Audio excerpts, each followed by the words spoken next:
क्योंकि मेरे अतिरिक्त भी मेरा कोई हो सकता है, यही भाव संसार है। इसलिए पहले सूत्र में बड़ी क्रांति है। पहली चिंगारी शिव फेंकते हैं तुम्हारी तरफ, और वो ये है कि तुम जान लो कि तुम ही बस तुम्हारे हो, बाकी कोई तुम्हारा नहीं। इससे बड़ा विषाद मन को पकड़ेगा, क्योंकि तुमने दूसरों के साथ बड़े संबंध बना रखे, बड़े सपने संजो रखे, दूसरों के साथ तुम्हारी बड़ी आशाएं जुड़ी हैं। मां देख रही है कि बेटा बड़ा होगा, बड़ी आशाएं जुड़ी हैं। बाप देख रहा है कि बेटा बड़ा होगा, बड़ी आशाएं जुड़ी हैं। और इन सारी आशाओं में तुम अपने को खो रहे हो। यही तुम्हारे पिता भी इन्हीं आशाओं को कर करके समाप्त हुए तुम्हारे लिए। तुमसे क्या उन्हें मिला? यही आशाएं कर करके तुम समाप्त हो जाओगे। तुम्हारे बेटे से तुम्हें कुछ मिलेगा ना, और तुम्हारा बेटा भी यही मूर्खता जारी रखेगा, वो अपने बेटों से आशाएं करेगा। नहीं, अपनी तरफ देखो, न तो पीछे न आगे, कोई भी तुम्हारा नहीं है। कोई बेटा तुम्हें नहीं भर सकेगा, कोई संबंध तुम्हारी आत्मा नहीं बन सकता। तुम्हारे अतिरिक्त तुम्हारा कोई मित्र नहीं, लेकिन तब बड़ा डर लगता है, क्योंकि लगता है कि तुम अकेले हो गए। और आदमी इतना भयभीत है कि गली से गुजरता है अकेले में तो भी जोर से गीत गाने लगता है। अपनी ही आवाज सुन के लगता है कि अकेला नहीं। तुम अपनी ही आवाज सुन रहे हो। बाप जब बेटे में अपने सपने रचा रहा है तो बेटे की कोई सहमति नहीं है। ये बाप खुद ही अकेले में सीटी बजा रहा है, इसलिए दुखी होगा कल, क्योंकि इसने जिंदगी भर सपने रचाए और ये सोचता है कि बेटा भी यही सपने देख रहा है। ये गलती में, बेटा अपने सपने देखेगा, तुम अपने सपने देख रहे हो। तुम्हारे बाप ने अपने सपने देखे थे, ये कहीं मिलते नहीं। हर बाप दुखी मरता है। क्या कारण होगा? क्योंकि जो जो सपने वो बांधता है वो सभी सपने बिखर जाते हैं। हर आदमी अपने सपने देखने को यहां है, तुम्हारे सपने देखने को नहीं। और तुम्हें अगर चाहिए कि एक आत्म स्थिति उपलब्ध हो जाए, एक तृप्ति मिले, तो तुम सपने किसी और के साथ मत बांधना, अन्यथा तुम भटकोगे। संसार का इतना ही अर्थ है कि तुमने अपने सपनों की नाव दूसरों के साथ बांध रखी। संन्यास का अर्थ है कि तुम जाग गए और तुमने एक बात स्वीकार कर ली, कितनी ही कष्टकर हो, कितनी ही दुखपूर्ण मालूम पड़े प्रथम, और कितना ही संघातक पीड़ा अनुभव हो, कि तुम अकेले हो। सब संग साथ झूठा है। इसका यह अर्थ नहीं कि तुम भाग जाओ हिमालय, क्योंकि जो हिमालय की तरफ भाग रहा है उसे अभी संग साथ सार्थक है, झूठा नहीं हुआ। क्योंकि जो चीज झूठ हो गई उससे भागने में भी कोई सार्थकता नहीं। कोई भी सुबह जाग के भागता तो नहीं कि सपना झूठा है, भागूं इस घर से।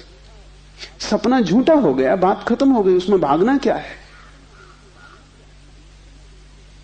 लेकिन एक आदमी है जो भाग रहा है पत्नी से, बच्चों से। इसका भागना बताता है, इसने सुन लिया होगा कि सपना झूठा है, लेकिन अभी इसे खुद पता नहीं चला। कल तक ये पत्नी की तरफ भागता था, पत्नी की तरफ पीठ करके भागता है, लेकिन दोनों ही अर्थों में पत्नी सार्थक थी।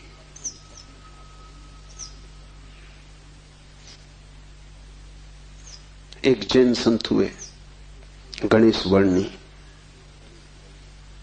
वर्षों पहले उन्होंने पत्नी त्याग दी। साधु पुरुष थे। कोई 20 वर्ष त्याग के बाद काशी में थे, तब खबर आई कि पत्नी मर गई। उनके मुंह से जो वचन निकला वो याद रख लेने जैसा है। उन्होंने कहा, चलो झंझट मिटी। उनके भक्तों ने इस वचन का अर्थ लिया कि बड़ी वीतरागता है, थोड़ा सोचो। तो साफ हो जाएगा कि वीतरागता बिल्कुल नहीं। क्योंकि जिस पत्नी को 20 साल पहले छोड़ दिया उसकी झंझट अभी कायम थी तो ही मिट सकती है। गणित बिल्कुल सीधा और साफ है। ये पत्नी जो 20 साल पहले छोड़ दी किसी न किसी तरह छाया की तरह पीछे चल रही होगी, ये मन में कहीं सवार होगी। इसका उपद्रव कायम था। 20 साल भी इसके उपद्रव को मिटा नहीं पाए थे छोड़ने के बाद। ये मन सतत सोचता रहा होगा, पक्ष में विपक्ष में। पत्नी के मरने पर यह वचन कि चलो झंझट मिटी, पत्नी के संबंध में कुछ भी नहीं बताते, सिर्फ पति के संबंध में बताते कि आदमी भाग तो गया छोड़कर, लेकिन छोड़ ना पाया।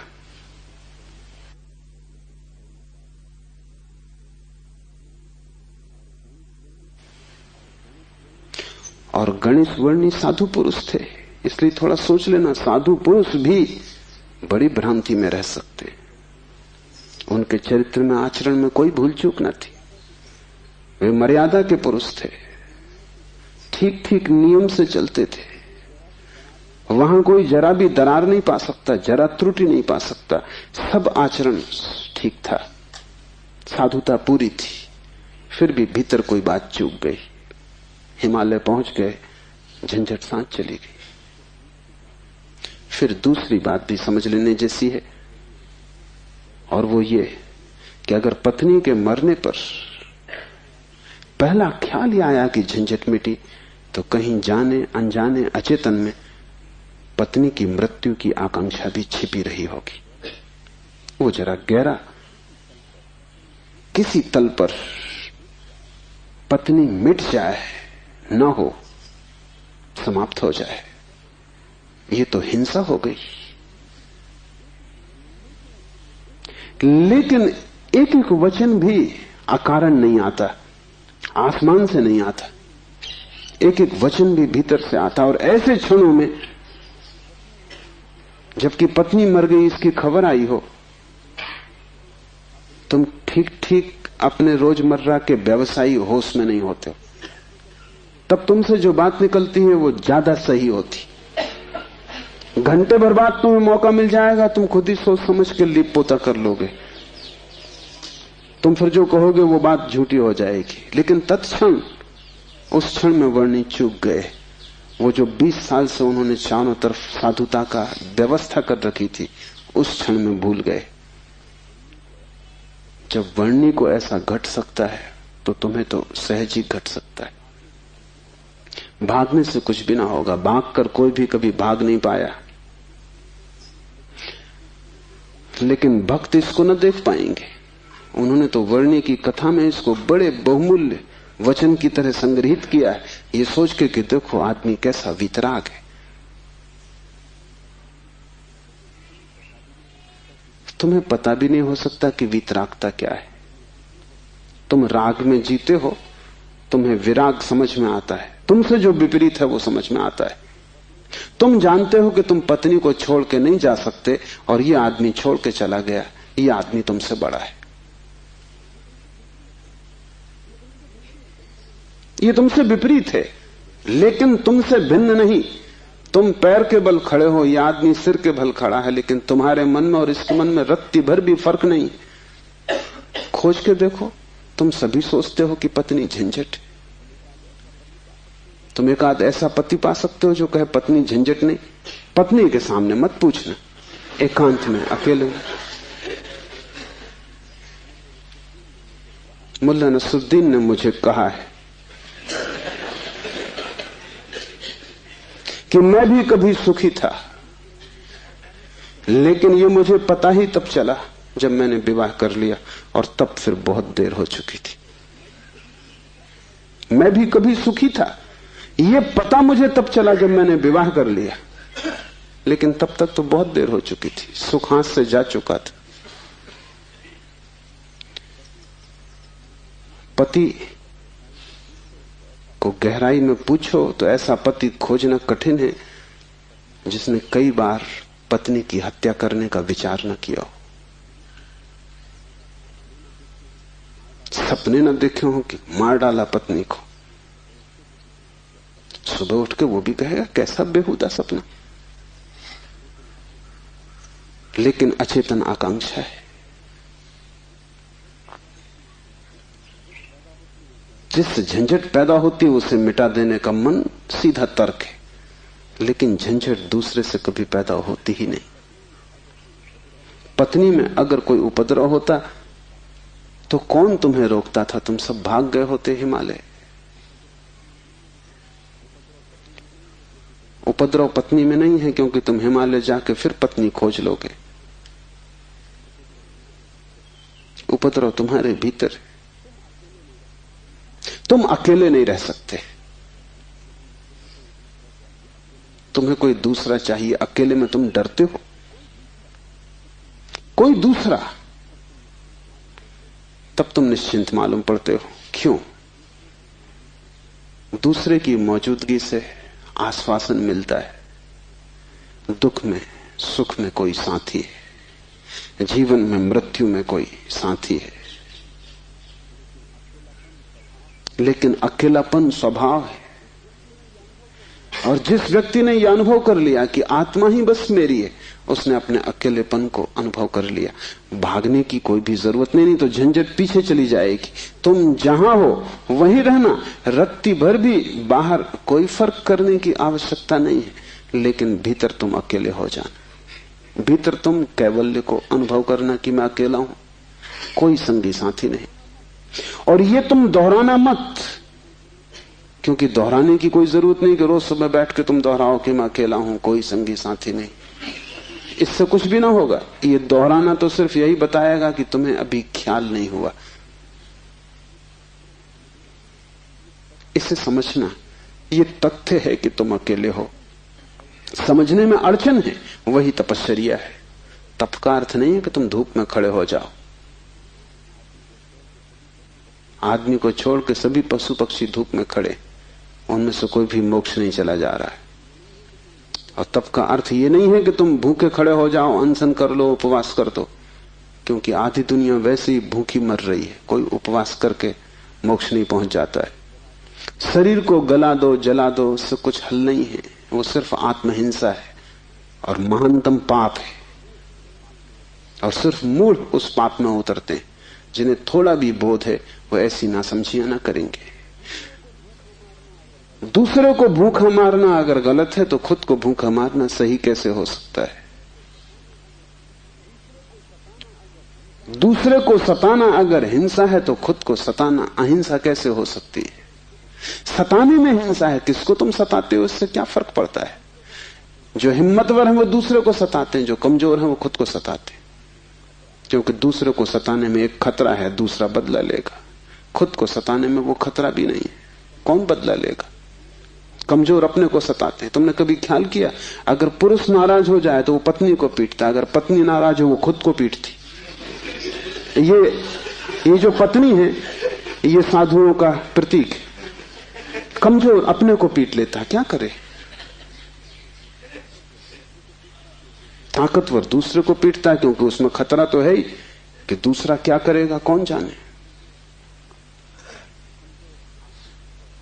कमजोर आत्महिंसक हो जाता है और ताकतवर परहिंसक होता है।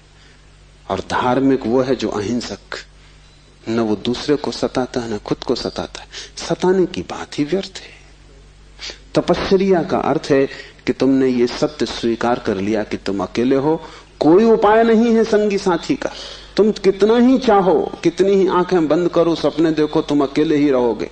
जन्मों जन्मों से तुमने घर बसाए, परिवार बसाए, मिटाए, लेकिन तुम अकेले ही रहे हो। तुम्हारे अकेलेपन में रत्ती भर फर्क नहीं पड़ता।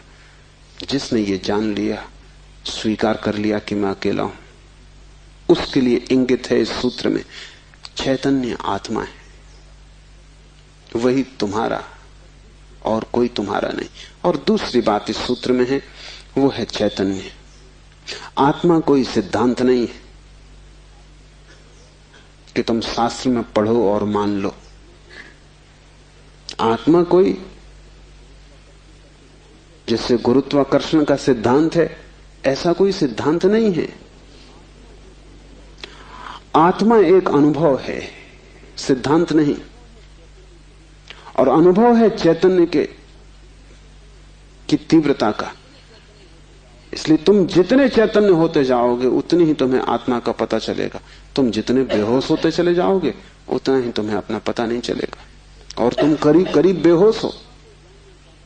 जो आत्मा को जानना चाहता है उसे किसी दर्शन शास्त्र की जरूरत नहीं है, उसे चैतन्य को जगाने की प्रक्रिया चाहिए, उसे विधि चाहिए जिससे वो ज्यादा चेतन हो जाए। जैसे कि आग को तुम उकसाते हो, राख जम जाती, तुम उकसा देते हो, राख झड़ जाती, अंगारे झलकने लगते। ऐसी तुम्हें कोई प्रक्रिया चाहिए जिससे तुम्हारी राख झड़े और अंगारा चमके, क्योंकि उसी चमक में तुम पहचानोगे कि तुम चैतन्य हो। और जितने तुम चैतन्य हो उतने ही तुम आत्मवान हो। जिस दिन तुम पाओगे कि मैं परम चैतन्य हूं, उस दिन तुम परमात्मा हो। तुम्हारी चेतना की मात्रा ही तुम्हारी आत्मा की मात्रा होगी। लेकिन अभी तुम करीब करीब बेहोश हो, अभी करीब करीब तुम जैसे शराब पियो, अभी तुम चल रहे हो, उठ रहे हो, काम कर रहे हो, लेकिन जैसे नींद में। होश तुम्हें नहीं है। कभी तुमने ख्याल किया किताब पढ़ते वक्त तुम पूरा पेज पढ़ जाते हो, तब तुम्हें ख्याल आता है, अरे मैं पूरा पेज पढ़ भी गया और एक शब्द याद नहीं। तुमने कैसे पढ़ा होगा पूरा पेज? तुम पढ़ सकते हो सोए सोए, मन कहीं और रहा होगा, तुम पढ़ गए, तब तुम्हें होश पता चला कि ये तो पूरा पेज व्यर्थ गया। तुम कई बार रास्ते से चलते हो, तुम पूरा रास्ता चल जाते हो, तब तुम्हें ख्याल आता है कि तुम चल रहे हो। तुम काम करते हो और तुम्हें पता नहीं चलता कि तुम कर रहे हो। तुम बेहोशी में जी रहे हो और चैतन्य आत्मा है, और तुम पूछते हो क्या आत्मा है? तुम चाहते हो कोई प्रमाण दे, तुम चाहते हो कोई सिद्ध करे, कोई तर्क से तुम्हें समझा दे तो तुम भी मान लो, नहीं तो तुम नास्तिक हो जाओगे।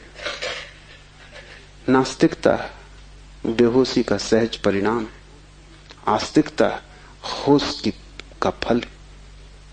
जितना तुम्हारा होश बढ़ेगा तो जरूरत नहीं है कि तुम मानो कि आत्मा है, क्योंकि कई ना समझ मान रहे हैं, उससे कुछ हल नहीं होता।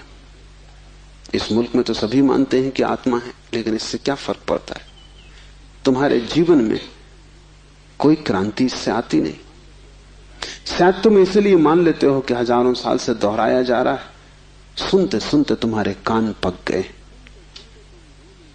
सुनते सुनते तुम भूल ही गए हो कि संबंध में सोचना भी है। सुनते सुनते पुनरुक्ति से आदमी सम्मोहित हो जाता है। एक ही बात बार बार दोहराई चली जाए तो तुम भूल जाते हो कि वो संदिग्ध, संदेह किया जा सकता है, विचार किया जाता है। और फिर आत्मा है, इससे तुम्हें बड़ा संतोष भी मिलता है। शरीर मरेगा ये तुम्हें पता है, आत्मा नहीं मरेगी, इससे बड़ी हिम्मत बनती है। और आत्मा कभी नहीं मरेगी, अग्नि उसे जलाएगी नहीं, शस्त्र उसे छेदेंगे नहीं, मृत्यु उसका कुछ बिगाड़ ना सकेगी। इससे तुम्हें बड़ी सांत्वना मिलती, पर सांत्वना सत्य नहीं है। आत्मा को कोई न तो स्वीकार कर सकता है सिद्धांत की तरह, और न पुनरुक्ति की तरह कोई सम्मोहित हो सकता है। आत्मा को तो केवल वही लोग जान पाते हैं जो चैतन्य को बढ़ाते हैं। इस तरह जियो कि तुम पर राख इकट्ठी ना हो, इस तरह जियो कि तुम्हारे भीतर का अंगारा जलता रहे, प्रकाशित हो। इस तरह जियो कि प्रति क्षण तुम होश में रहो, बेहोश नहीं। मुल्ला नसरुद्दीन को बच्चा पैदा हुआ, पहला ही लड़का था। नसरुद्दीन बड़ा खुश हुआ, अपने खास मित्र को बुलाया, खुशी मनाने दोनों शराब घर में गए। क्योंकि तुम एक ही खुशी जानते हो, बेहोशी। ये बड़े मजे की बात है। शिव, बुद्ध, महावीर, वे सब चिल्ला चिल्ला के कहते हैं कि दुनिया में एक ही आनंद है, वो है होश। और तुम एक ही सुख जानते हो, वो है बेहोशी। या तो तुम ठीक हो या वो ठीक है, दोनों तो ठीक नहीं हो सकते। मुल्ला नसरुद्दीन सीधा शराब घर गया, बजाय अस्पताल जाने के पहले बेटे को देखता। उसने कहा कि पहले जरा आनंद कर लें। कितने दिनों का सपना पूरा हुआ। डट के दोनों पी गए। जब दोनों पी के पहुंचे अस्पताल और कांच की खिड़की में से बेटे को देखा तो मुल्ला रोने लगा। उसने अपने मित्र से कहा, पहली तो बात मेरे जैसा मालूम नहीं होता। अपना उन्हें पता नहीं है, अभी खुद की शक्ल भी वो पहचान ना सकेंगे। लेकिन मेरा जैसा नहीं मालूम होता। और दूसरी बात, बड़ा छोटा दिखाई पड़ता है। इतने छोटे बच्चे को लेकर करेंगे भी क्या? ये बचेगा? मित्र ने कहा, मत घबराओ, जब मैं पैदा हुआ था तो मैं भी 3 ही पाउंड का था। नसरुद्दीन ने कहा, फिर तुम बचे?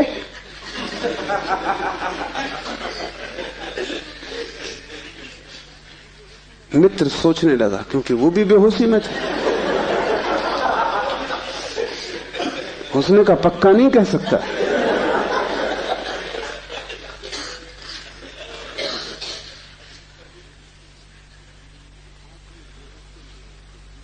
आदमी बेहोशी में है, उसके जीवन का सारा परिप्रेक्ष्य, उसकी सारी दृष्टि उसकी बेहोशी से भर जाती, सब धुआं धुआं हो जाता। तुम कुछ भी ठीक से नहीं देख पाते और तुम एक ही सुख जानते हो कि जब तुम अपने को भूल जाते हो। चाहे सिनेमा हो, चाहे संगीत हो, चाहे सेक्स हो, जहां भी तुम अपने को भूल जाते हो वहीं तुम कहते हो बड़ा सुख आए। भूलने को तुम सुख कहते हो, विस्मरण को? कारण है, क्योंकि जब भी तुम होश से भरते हो तुम सिवाय दुख के अपने जीवन में कुछ भी नहीं पाते। इसलिए जब भी तुम देखते हो जीवन को, जरा ही सजग हो के तुम पाते हो दुख दुख, कुरूपता चारों तरफ।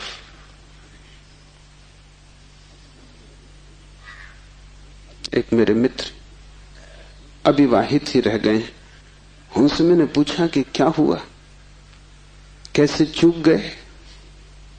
तो उन्होंने कहा कि बड़ी अड़चन आई। जिस स्त्री को मैं प्रेम करता था, जब मैं शराब पी लेता तब वो मुझे सुंदर मालूम पड़ती। तब मैं शादी करने को राजी, लेकिन तब वो राजी नहीं। और जब मैं होश में होता तब मैं राजी नहीं, तब वो राजी होती थी। इसलिए चूक गए, कोई उपाय ना हुआ, मेल ना हो सका।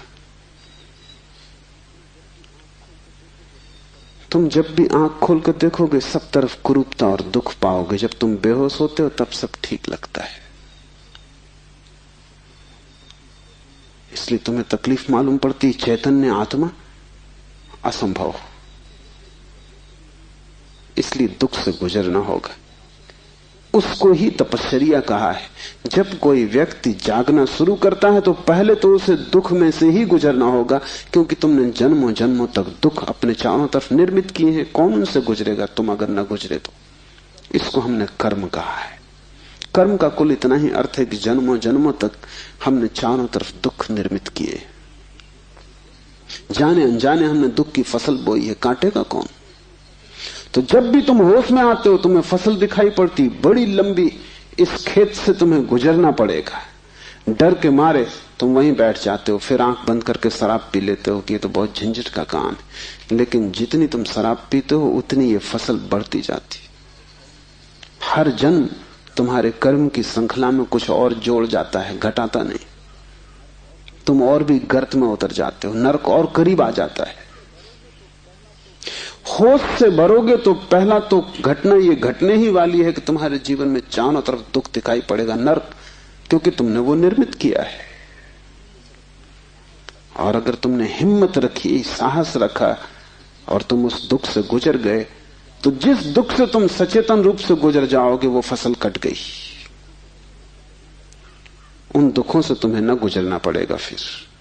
और अगर एक बार तुम सारी दुख की श्रृंखला से गुजर जाओ, कर्म की श्रृंखला से, क्योंकि वो तुम्हारी आत्मा के चारों तरफ बंधी हुई जंजीरें, अगर तुम उन सब से गुजर जाओ और होश न खो और हिम्मत जारी रखो कि कोई फिक्र नहीं, जितना दुख मैंने पैदा किया है मैं गुजरूंगा, मैं अंत तक जाऊंगा। मैं उस प्रथम घड़ी तक जाना चाहता हूं जब मैं निर्दोष था और दुख की यात्रा शुरू ना हुई थी, जब मेरी आत्मा परम पवित्र थी और मैंने कुछ भी संग्रह न किया था दुख का। मैं उस समय तक प्रवेश करूंगा ही, चाहे कुछ भी परिणाम हो, कितना ही दुख, कितनी ही पीड़ा। अगर तुमने इतना साहस रखा तो आज नहीं कल दुख से पार होकर तुम उस जगह पहुंच जाओगे जहां शिव का सूत्र तुम्हें समझ में आएगा, चैतन्य आत्मा है। और एक बार तुम अपने भीतर के चैतन्य में प्रतिष्ठित हो जाओ, फिर तुमसे कोई दुख पैदा नहीं होता, क्योंकि बेहोश आदमी अपने चारों तरफ दुख पैदा करता है। तुमने देखा है शराबी को चलते हुए रास्ते पर वो कैसा डगमगाता है। ऐसी तुम्हारी जिंदगी है, कहीं पैर रखते हो कहीं पड़ता है, कहीं जाना चाहते हो कहीं पहुंच जाते हो, कुछ करना चाहा था कुछ और ही हो जाता है, कुछ कहने निकले थे कुछ और ही कह के घर लौट आते हो। इसे तुम रोज देख रहे हो, फिर भी तुम समझ नहीं पाते कि क्यों हो रहा है।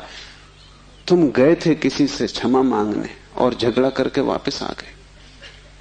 होश में हो तुम बात प्रेम की कर रहे थे, दुश्मनी हो गई।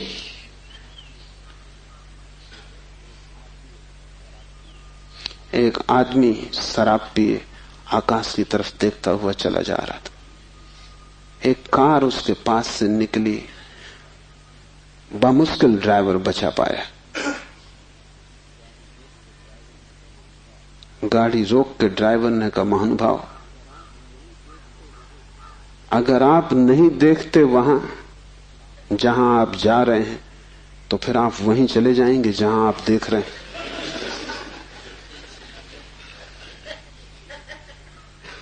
और हम सब, हमें कुछ पता भी नहीं कि हम कहां जा रहे हैं, क्यों जा रहे हैं, कहां देख रहे हैं, क्यों देख रहे हैं, चले जा रहे हैं। क्योंकि एक बेचैनी है भीतर जो बैठने भी नहीं देती, एक शक्ति है भीतर जो चलाए चली जाती है। फिर हम जो भी करते वो सबके उल्टे परिणाम आते हैं। लोग मेरे पास आते हैं, वो कहते हैं हमने बदी तो कभी की नहीं, नेकी की और फल बदी मिल रहा है। ऐसा हो नहीं सकता कि तुम नेकी करो फल में बदी मिले। ऐसा हो नहीं सकता कि तुम आम के बीज बो और नीम के फल लगे। ऐसा हो नहीं सकता। इतना ही हो सकता है कि तुम ऐसे बेहोशी में बोए होगे, बोए तुमने नीम के ही फल, तुम होश में न थे। क्योंकि वृक्ष थोड़ी झूठ बोलेगा, तुम ही कहीं बोते वक्त भूल में पड़े होगे। तुम जब नेकी भी करते हो तब भी तुम्हारा नेकी करने का मन नहीं होता। तुम सच भी बोलते हो तो तुम दूसरे को चोट पहुंचाने के लिए सच बोलते हो। तुम सच बोलते हो दूसरे के अपमान के लिए।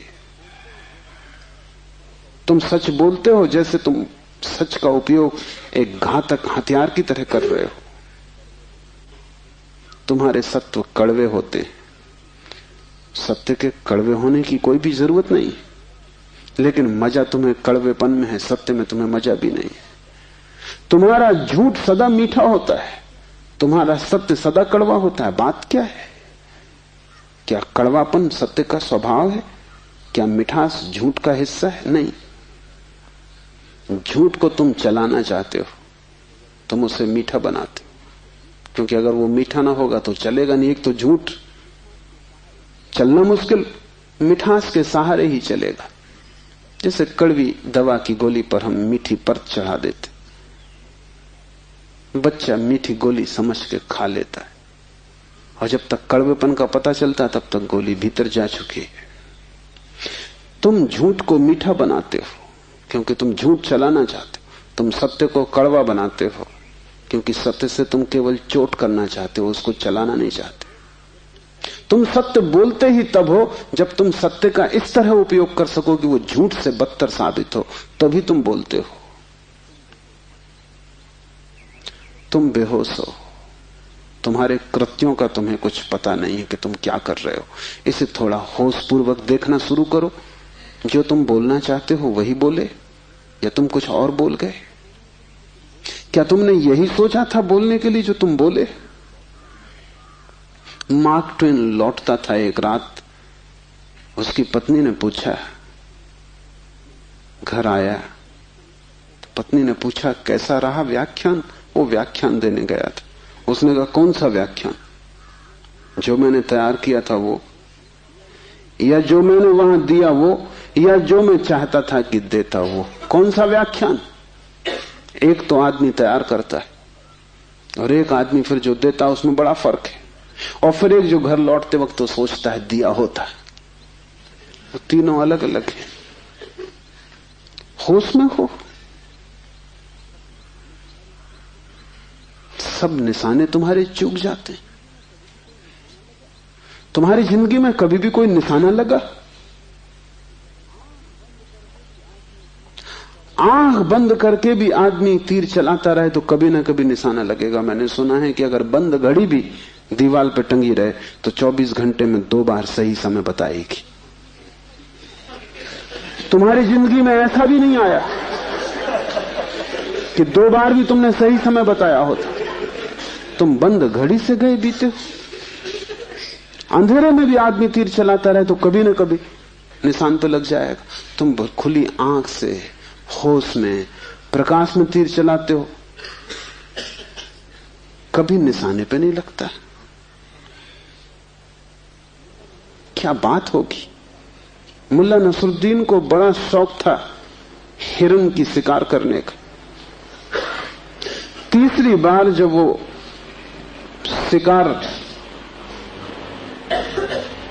करने जंगल पहुंचा और जंगल के विश्राम गृह में उसने अपना सामान रखा और तैयारी की, और जब सूटकेस खोला तो उसमें एक बड़ी फोटो रखी थी और पत्नी ने उस फोटो के नीचे लिखा था, मुल्ला हिरन इस तरह का होता है। उन्हें शिकार का शौक था लेकिन हिरन का पता नहीं था। तुम कुछ भी मार मूर के घर आ जाओगे, हिरन ठीक से फोटो देख लेना। तुम सब जगह चूक गए हो। वही तुम्हारे जीवन का दुख है। और चूकने का कुल कारण है कि तुम होश में नहीं हो। इसलिए जो भी करो होशपूर्वक करो। उठो तो भी होशपूर्वक, चलो तो भी होशपूर्वक। महावीर ने कहा है विवेक से चलो, विवेक से बैठो, विवेक से भोजन करो, विवेक से बोलो, विवेक से सो तक।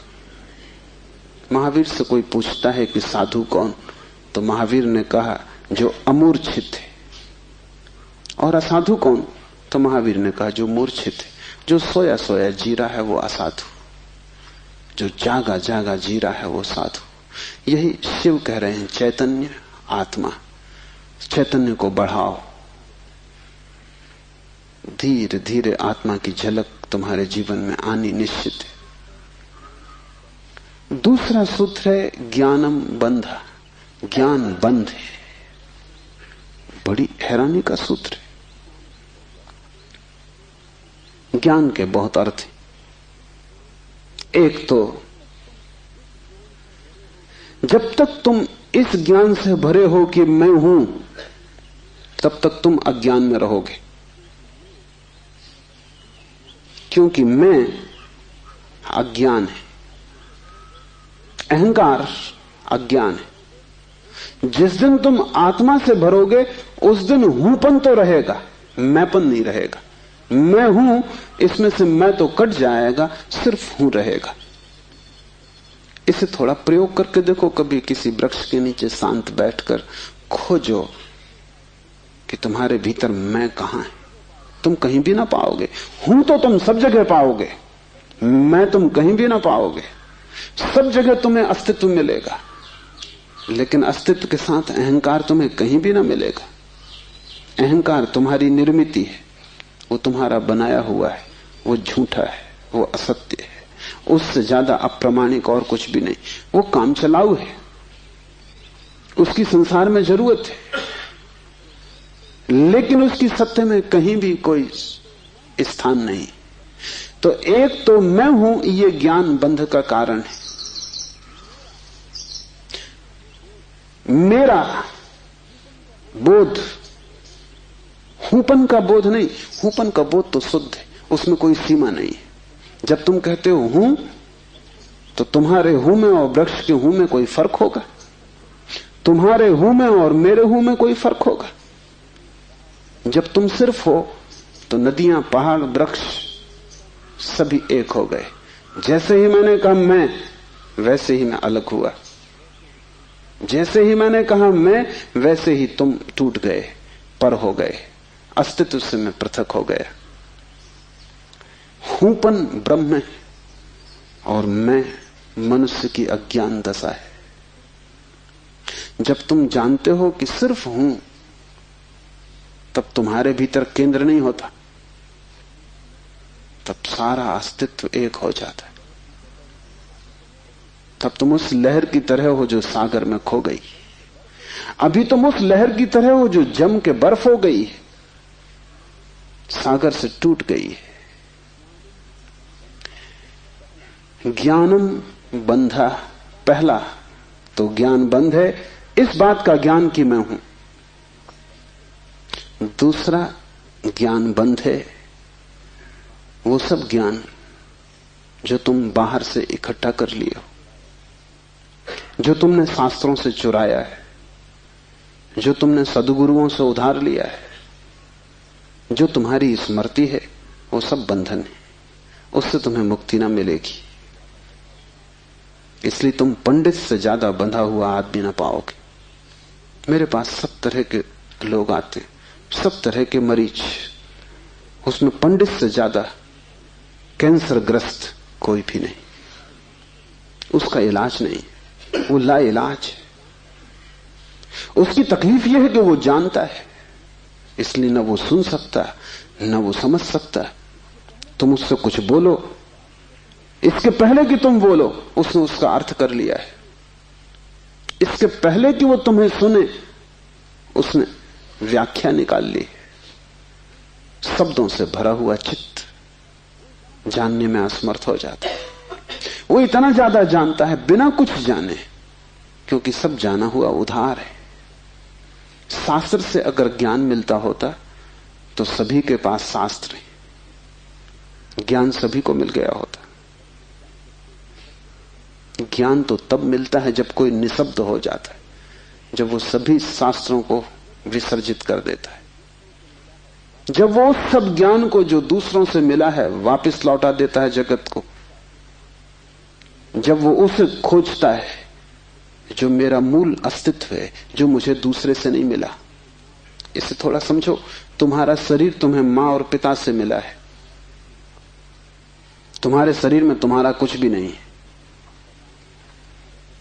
आधा तुम्हारी मां का दान है, आधे तुम्हारे पिता का दान है। फिर तुम्हारा शरीर तुम्हें भोजन से मिला है, वो जो रोज तुम भोजन कर रहे हो। 5 तत्वों से मिला है, वायु है, अग्नि है, 5 तत्व हैं, उनसे तुम्हें मिला है। इसमें तुम्हारा कुछ भी नहीं है। लेकिन तुम्हारी चेतना तुम्हें 5 तत्वों में से किसी से भी नहीं मिली है। तुम्हारी चेतना तुम्हें मां और पिता से भी नहीं मिली है। तुम जो जो जानते हो वो तुमने स्कूल विश्वविद्यालय से सीखा है, शास्त्रों से सुना है, गुरुओं से पाया है। वो तुम्हारे शरीर का हिस्सा है, तुम्हारी आत्मा का नहीं। तुम्हारी आत्मा तो वही है जो तुम्हें किसी से भी नहीं मिली है। जब तक तुम उस शुद्ध तत्व को न खोज लोगे जो निपट तुम्हारा है, जो तुम्हें किसी से भी नहीं मिला है, न मां ने दिया, न पिता ने, न समाज ने, न गुरु ने, न शास्त्र ने, वही तुम्हारा स्वभाव है। ज्ञान बंद है क्योंकि वो तुम्हें इस स्वभाव तक न पहुंचने देगा। ज्ञान ने ही तुम्हें बांटा है। तुम कहते हो मैं हिंदू, तुमने कभी सोचा कि तुम हिंदू क्यों हो? तुम कहते हो मैं मुसलमान, तुमने कभी विचारा कि तुम मुसलमान क्यों हो? हिंदू और मुसलमान में फर्क क्या है? क्या उनका खून निकाल के कोई डॉक्टर परीक्षा करके बता सकता है कि हिंदू का खून है, ये मुसलमान का खून है? क्या उनकी हड्डियां काट के कोई बता सकता है कि हड्डी मुसलमान से आती है कि हिंदू से आती है? कोई उपाय नहीं। शरीर की जांच से कुछ भी पता न चलेगा, क्योंकि दोनों के शरीर 5 तत्वों से बनते हैं। लेकिन अगर उनकी खोपड़ी की जांच करो तो पता चल जाएगा कि कौन हिंदू है कौन मुसलमान है, क्योंकि दोनों के शास्त्र अलग, दोनों के सिद्धांत अलग, दोनों के शब्द अलग। शब्दों का भेद है तुम्हारे बीच। तुम हिंदू हो क्योंकि तुम्हें एक तरह का ज्ञान मिला जिसका नाम हिंदू, दूसरा जैन है क्योंकि उसे दूसरे तरह का ज्ञान मिला जिसका नाम जैन।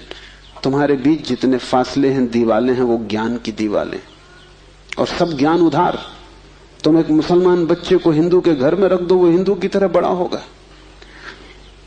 वो ब्राह्मण की तरह जनेऊ धारण करेगा, वो उपनिषद और वेद के वचन उद्धृत करेगा। और तुम एक हिंदू के बच्चे को मुसलमान के घर रख दो, वो कुरान की आयत दोहराएगा।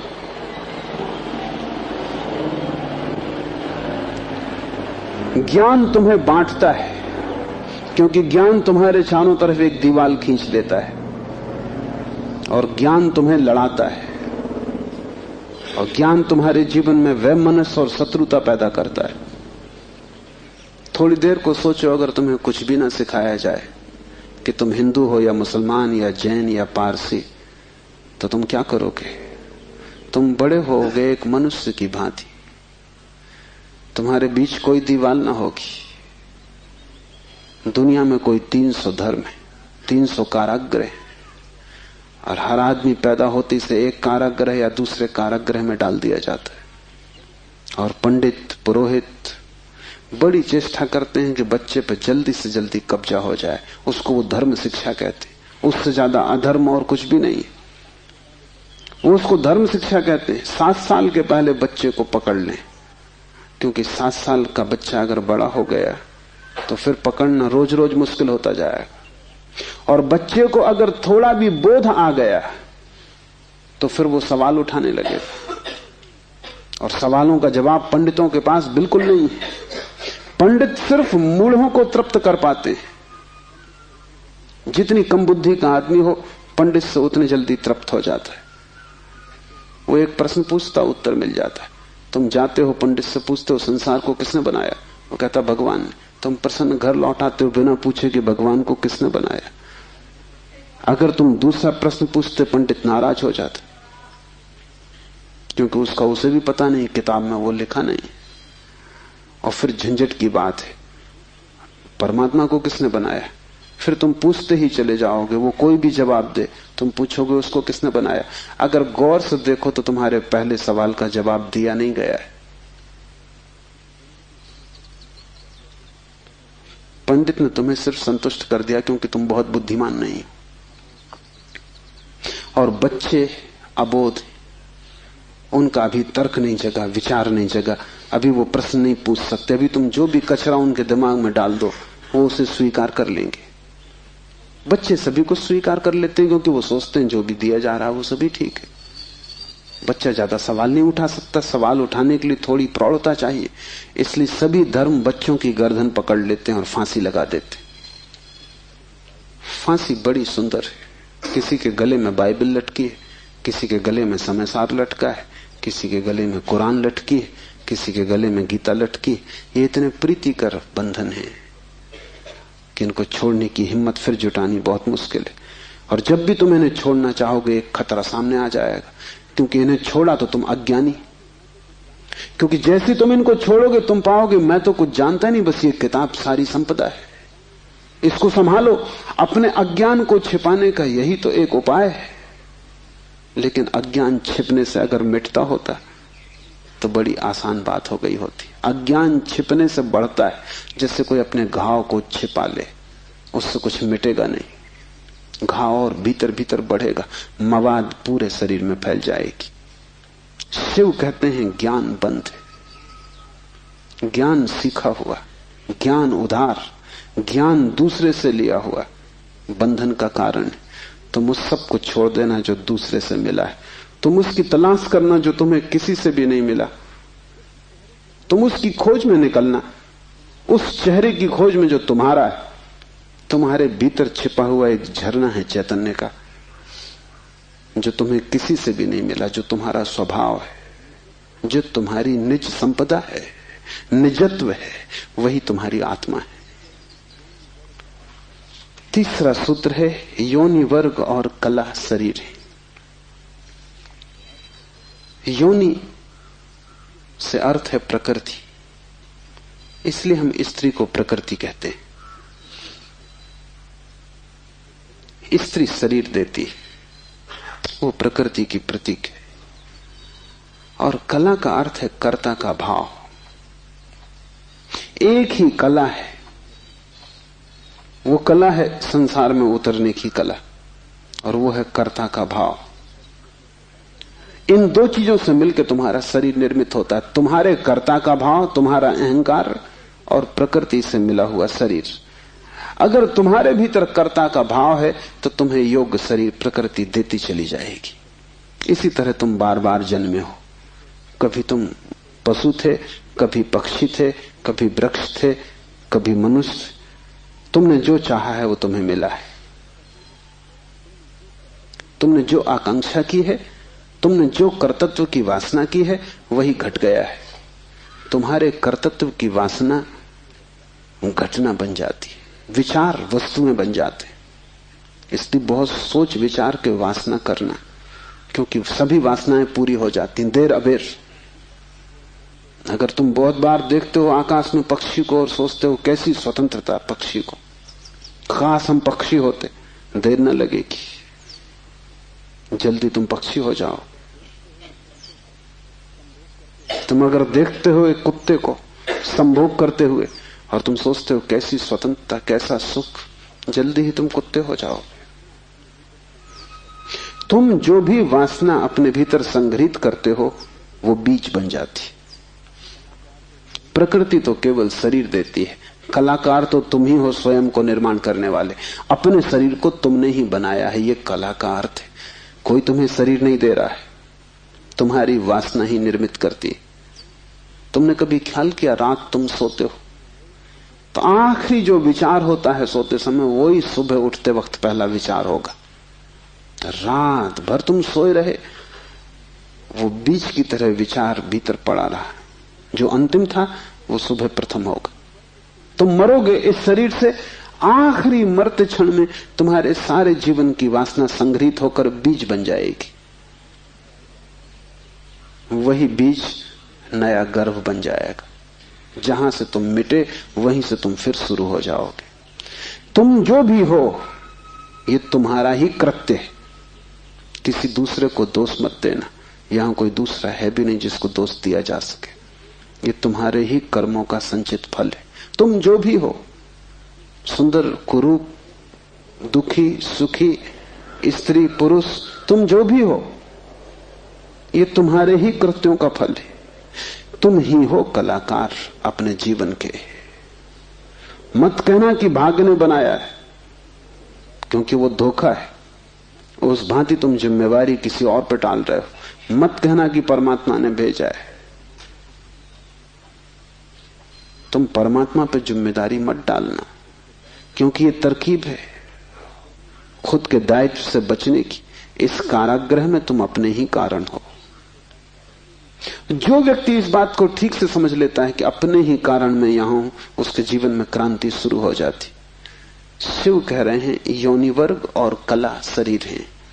प्रकृति तो सिर्फ योनि है, वो तो सिर्फ गर्भ है। तुम्हारा अहंकार उस योनि में बीज बनता है। तुम्हारे कर्तृत्व का भाव कि मैं ये करूं, मैं ये पाऊं, मैं ये हो जाऊं, उसमें बीज बनता है। और जहां भी तुम्हारे कर्तृत्व की कला और प्रकृति की योनि का मिलन होता है, शरीर निर्मित हो जाता है। इसलिए बुद्ध पुरुष कहते हैं सभी वासनाओं को छोड़ दो, तभी तुम मुक्त हो सकोगे। तुमने अगर स्वर्ग की वासना की तो तुम देवता हो जाओगे, लेकिन वो भी मुक्ति ना होगी, क्योंकि वासनाओं से कभी भी अशरीर की स्थिति पैदा नहीं होती। सभी वासनाओं से शरीर निर्मित होते हैं। जब तक तुम निर्वासना को उपलब्ध नहीं हो, जब तक तृष्णा तुमने पूरी ही नहीं छोड़ दी, तब तक तुम नए शरीरों में भटकते रहोगे। और शरीर के ढंग अलग हों, शरीर की मौलिक स्थिति एक ही जैसी है। शरीर के दुख समान है, चाहे पक्षी का शरीर हो चाहे आदमी का शरीर हो, दुखों में कोई भेद नहीं है। क्योंकि मौलिक दुख है आत्मा का शरीर में बंध जाना, मौलिक दुख है कारागृह में प्रविष्ट हो जाना। फिर कारागृह की दीवारें वर्तुलाकार हैं कि त्रिकोण हैं कि चौकोन हैं, उससे कोई हल नहीं होता, उससे कुछ फर्क नहीं पड़ता है। तुम भला सोचते हो फर्क पड़ता है। एक मेरे मित्र हैं, ड्राइंग के शिक्षक हैं, उन्हें जेल हो गई। लौटे 3 साल बाद तो मैंने उनसे पूछा कैसे रहे दिन, कैसे कटे दिन। उन्होंने कहा और तो सब ठीक था, लेकिन मेरी कोठरी के कोने 90 कोण के नहीं थे। वो ड्राइंग के शिक्षक हैं, उनकी बुद्धि वो 90 कोण के नहीं थे कोठरी के कोने। उनकी असली तकलीफ 3 साल यही रही, क्योंकि उसी कोठरी में रहना और बार बार देखना वो कोना, वो 90 कोण का नहीं। तो जो बात उन्होंने मुझसे कही वो ये कि और तो सब ठीक था, बाकी कुछ अड़चन ना थी, लेकिन कोने ठीक 90 के नहीं थे। कोने 90 के हों कि 90 के ना हो, इससे क्या बुनियादी फर्क पड़ेगा। कारागृह कारागृह, पक्षी का शरीर के आदमी का बहुत फर्क नहीं पड़ता। बंद तुम हो गए वही दुख है, बंध गए तुम वही दुख है। वासना बांधती है, वासना है रज्जु जिससे हम बंधते हैं। और ध्यान रखना तुम्हारे अतिरिक्त तो और कोई जिम्मेवार नहीं है। उद्धमो भैरवा, चौथा सूत्र है उद्धम ही भैरव है। उद्धम उस आध्यात्मिक प्रयास को कहते हैं जिससे तुम इस कारागृह के बाहर होने की चेष्टा करते हो। भैरव शब्द पारिभाषिक है। भा का अर्थ है भरण, रा का अर्थ है रवण, वा का अर्थ है वमन। भरण का अर्थ है धारण, रवण का अर्थ है संहार और वमन का अर्थ है फैलाना। भैरव का अर्थ है ब्रह्म, जो धारण किए है, जो संभाले है, जिसमें हम पैदा होंगे और जिसमें हम मिटेंगे, जो विस्तार है और जो ही संकोच बनेगा, जो सृष्टि का उद्भव है और जिसमें प्रलय होगा। मूल अस्तित्व का नाम भैरव है। शिव कहते हैं उद्धम ही भैरव है। और जिस दिन भी तुमने आध्यात्मिक जीवन की चेष्टा शुरू की, तुम भैरव होने लगे, तुम परमात्मा के साथ एक होने लगे। तुम्हारी चेष्टा की पहली किरण और तुमने सूरज की तरफ यात्रा शुरू कर दी। पहला ख्याल तुम्हारे भीतर मुक्त होने का, और ज्यादा दूर नहीं है मंजिल, क्योंकि पहला कदम करीब करीब आधी यात्रा है। उद्धम भैरव है। पाओगे देर लगेगी, मंजिल पहुंचने में समय लगेगा, लेकिन तुमने चेष्टा शुरू की और तुम्हारे भीतर बीज आरोपित हो गया कि मैं उठूं इस कारागृह के बाहर, मैं जाऊं शरीर से मुक्त हूं, मैं हटूं वासना से, मैं अब और बीज न बोऊं इस संसार को बढ़ाने के, मैं और जन्मों की आकांक्षा न करूं। तुम्हारे भीतर जैसे ही ये भाव सघन होना शुरू हुआ कि अब मैं मूर्छा को तोड़ूं और चैतन्य बनूं, वैसे ही तुम भैरव होने लगे, वैसे ही तुम ब्रह्म के साथ एक होने लगे। क्योंकि वस्तुतः तो तुम एक हो ही, सिर्फ तुम्हें स्मरण आ जाए। मूलतः तो तुम एक हो ही, तुम उसी सागर के झरने हो, तुम उसी सूरज की किरण हो, तुम उसी महाआकाश के एक छोटे से खंड हो। पर तुम्हें स्मरण आना शुरू हो जाए और दीवारें विसर्जित होने लगे तो तुम उस महाकाश के साथ एक हो जाओगे। उद्धम भैरव है। बड़ी सघन चेष्टा करनी जरूरी है, क्योंकि नींद गहरी है। तोड़ोगे सतत तो ही टूट पाएगी, आलस्य करोगे संभव नहीं होगा। आज तोड़ोगे, कल फिर बना लोगे, तो फिर भटकते रहोगे। एक हाथ से तोड़ोगे, दूसरे से बनाते जाओगे, तो श्रम व्यर्थ होगा। उद्यम का अर्थ है तुम्हारी पूरी चेष्टा संलग्न हो जाए। लोग मेरे पास आते हैं, वो कहते हैं हम करते हैं लेकिन कुछ हो नहीं रहा, और मैं उनकी शक्ल देखता हूं, वो करते हैं ही नहीं, या ऐसा मरे मरे करते हैं जैसे मक्खियां उड़ा रहे हैं। उनके करने में कोई प्राण नहीं है, इसलिए नहीं होता। लेकिन वो आते ऐसे हैं जैसे कि वो परमात्मा पे कोई बड़ी कृपा कर रहे हैं कि करते हैं और नहीं हो रहा, तो शिकायत लेके आए कि कहीं कुछ गड़बड़ हो रही, कहीं कोई अन्याय हो रहा है, कि दूसरों को हो रहा है, हमें नहीं हो रहा। इस जगत में अन्याय होता ही नहीं। इस जगत में जो भी होता है न्याय है, क्योंकि यहां कोई आदमी नहीं बैठा है न्याय अन्याय करने को। जगत में तो नियम है, उन्हीं नियमों का नाम धर्म है। तुम अगर इस क्षेत्र से चले गिरोगे, टांग टूट जाएगी, तो तुम जाके अदालत में ये नहीं कहोगे कि गुरुत्वाकर्षण के कानून पर एक मुकदमा चलाता हूं, तो अदालत कहेगी तुम तिरछे मत चलते।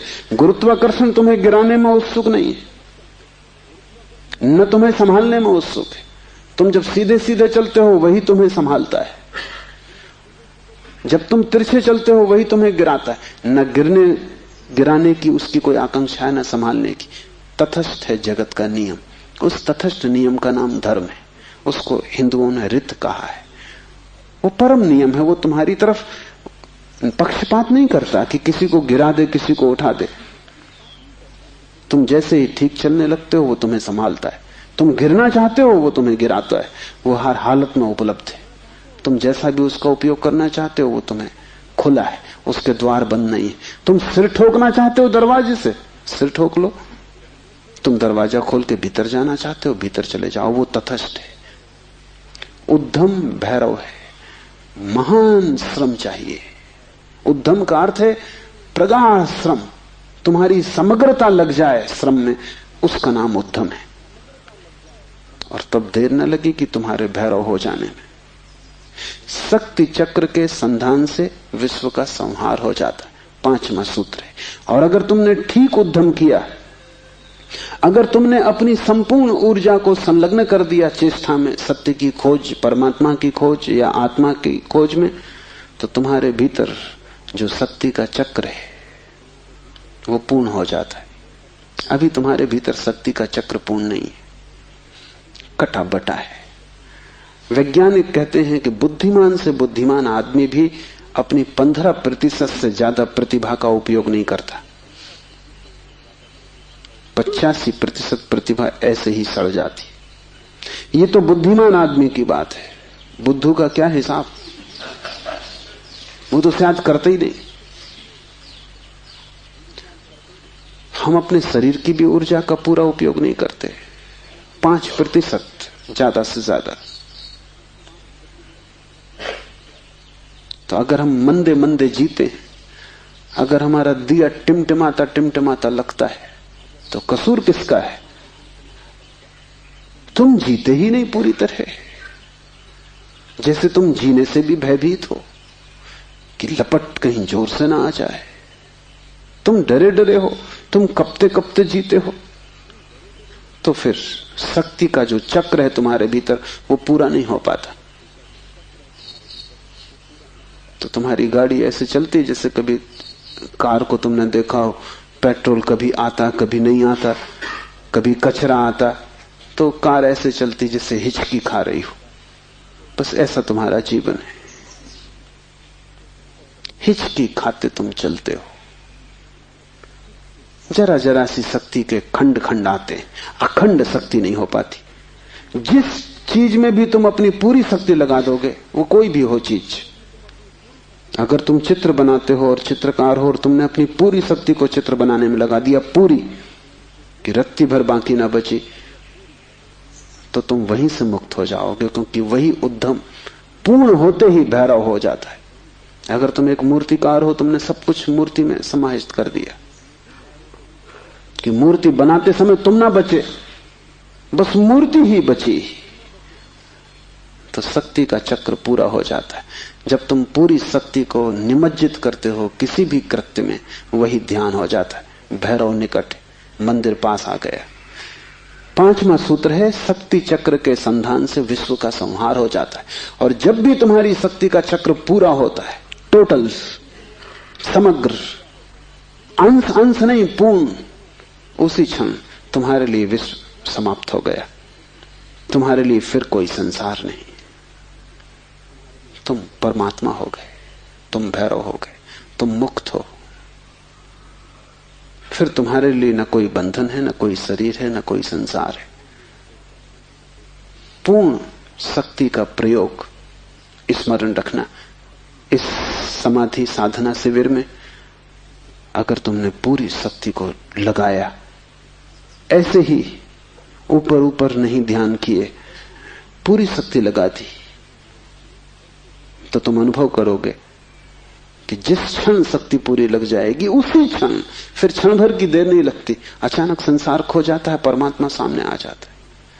तुम्हारी शक्ति का पूरा लग जाना ही तुम्हारे जीवन की क्रांति हो जाती। फिर संसार की तरफ पीठ, परमात्मा की तरफ मुंह हो जाता है। इसकी तुम्हें एक झलक भी मिल जाए तो फिर तुम वही ना हो सकोगे जो तुम पहले थे। उसकी एक झलक काफी, फिर तुम्हारा जीवन उसी यात्रा में संलग्न हो जाए। तो ध्यान रखना, यहां पूरा अपने को डुबाना तो ही कुछ हो सकेगा। अगर तुमने थोड़ा भी अपने को बचाया तो तुम्हारा श्रम व्यर्थ है। जब तक श्रम उद्यम ना बन जाए, पूर्ण टोटल एफर्ट ना बन जाए, तब तक भैरव की उपलब्धि नहीं। आज इतना ही।